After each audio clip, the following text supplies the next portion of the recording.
Okay, and welcome back. You're with Outsiders, you're with Rowan, you're with Professor David Flint, and you're with Warren Mundine. Now, you came up with a terrific idea. Well, it's not your idea, Professor, but you spoke about it recently, and you spoke about it up in far north Queensland. And your idea, which I'll let you explain, is to see far north Queensland carved off as a separate state. Campaign for separate North Queensland state gains Professor David Flint's support, the Cairns Post spoke about a couple of weeks ago when you were up there.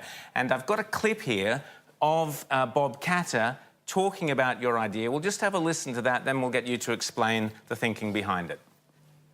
Australia cannot go forward unless North Queensland is a separate state. Brisbane will blood suck North Queensland for forever.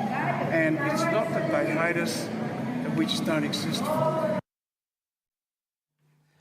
And, David, away you go. Tell us all about your plan for a separate state for far north Queensland. It wasn't my idea, but I took it up because it fits in very much with the reform of the governance of Australia, handing it back to the people.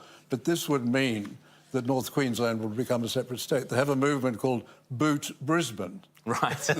So I suggest also Mug Melbourne and Sack Sydney, because there's room for... We could easily have 12 states. North Queensland, by any measure, is bigger than the smallest states in the Swiss Federation, in the Canadian Federation, the American Federation, the German Federation. It is intrinsically big enough to be a state, wealthy enough to be a state, population big enough. The big problem in Australia is the increasing size of the capitals, particularly Brisbane, Sydney and Melbourne. This means the seats are being moved down. Representation is disappearing all over the state of Queensland, all over the state of New South Wales. Everything is concentrated in the capitals. So decisions are being made by the politicians in what they think are the interests of the capital. The money's coming down from North Queensland down to Brisbane. The wealth is up there, but they're spending it in Brisbane for the purposes of Brisbane and the southeast. What support is there up there in Cairns and elsewhere for some kind of breakaway? Is it a popular idea? Once they realised in the Cairns Post that I supported it, that swung it.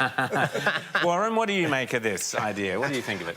Look, you're right. You know, I went to an ACCI, Australian Chamber of Commerce and Industry conference about 6 months ago, and they looked at this sucking up, and it is Sydney, Melbourne, and Brisbane just sucking up the rest of Australia, and 90% of the jobs that were produced in the last 12 months were within 5 kilometres of the Sydney CBD and the Melbourne CBD. Wow. And where those jobs are coming from, they're not actually creating things like you get in the bush, where you've got agriculture and mining and all this other stuff that's going on. It's creating the wealth for the country. That's been all swallowed up into the major cities through taxation and all that other stuff. And it's just... And you're right, the bush is struggling. It is struggling. Well, there you go, David. Great idea. So I hope people will get behind that. We'll talk about it on Outsiders more.